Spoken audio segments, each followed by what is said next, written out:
On a visit to his hometown in Delaware earlier this month, New England Patriots safety and captain Duron Harmon bumped into an old friend who was eager to pass along a message. It had nothing to do with the Patriots or Harmon's third Super Bowl ring. "Your mom was my favorite teacher," Harmon's buddy told him. "You don't know how much she helped me get to where I am." Growing up, Harmon watched his mother, Dawn, take students under her wing at Fifer Middle School in Camden, Del, and steer them in the right direction. She was a special education teacher for years. She's now the dean of students.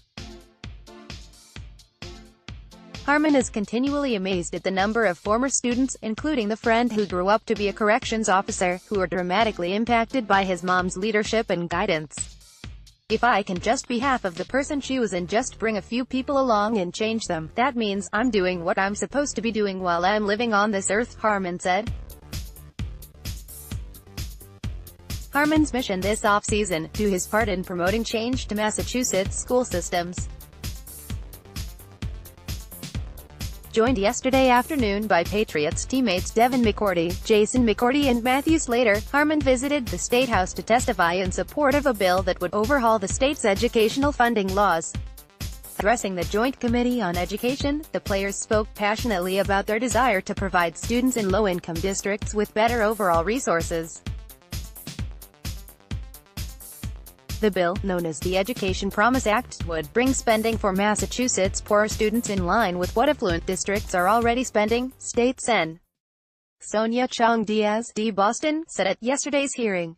During their testimony, Patriots players cited numbers as they backed the Promise Act. Devin McCourty pointed out that Massachusetts is ranked No. 1 for education by U.S. World and News Report, but still has 70% of its Black and Latino third graders reading below an average level.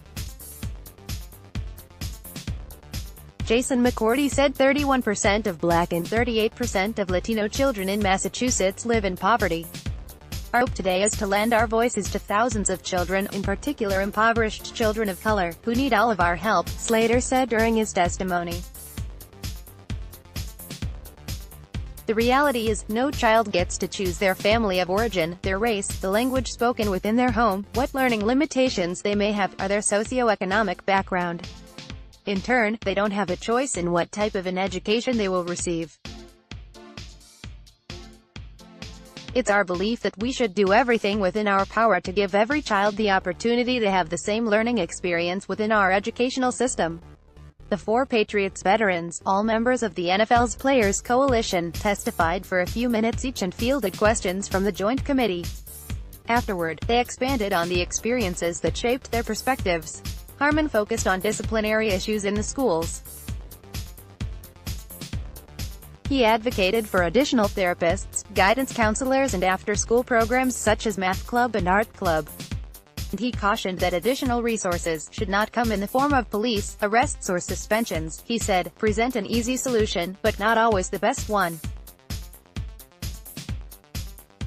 We need resources that these kids could really use to help them navigate away from the school-to-prison pipeline," Harmon said.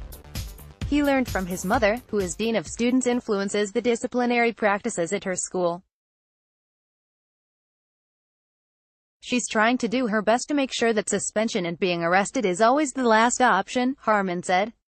During the bye week this past season, the McCourty twins met with Boston area teachers to discuss the shortcomings of the current setup. Jason McCourty said it was astonishing to learn about the limitations of some districts. "Some schools have part-time science teachers," McCourty said. "Some schools had no guidance counselors. Some schools had no phys ed, art programs had been cut. Sometimes the teacher is saying, it had to come out of pocket because I had to make sure this student had this or this student had that." Growing up in Nyack, NY, McCourty went through school systems that he conceded probably weren't the greatest. But he remembers the impact of several of his former teachers, a 4th-grade teacher named Miss Roberts, now the principal of his elementary school, who used to host the entire graduating class for a cookout at the end of the year, an 8th-grade science teacher, Mr. Bennett, who required students to get their homework signed by parents each night. McCourty knows a special individual can make a difference, as many of his teachers did. But for the achievement gap to narrow, the system needs to be revamped, McCourty said.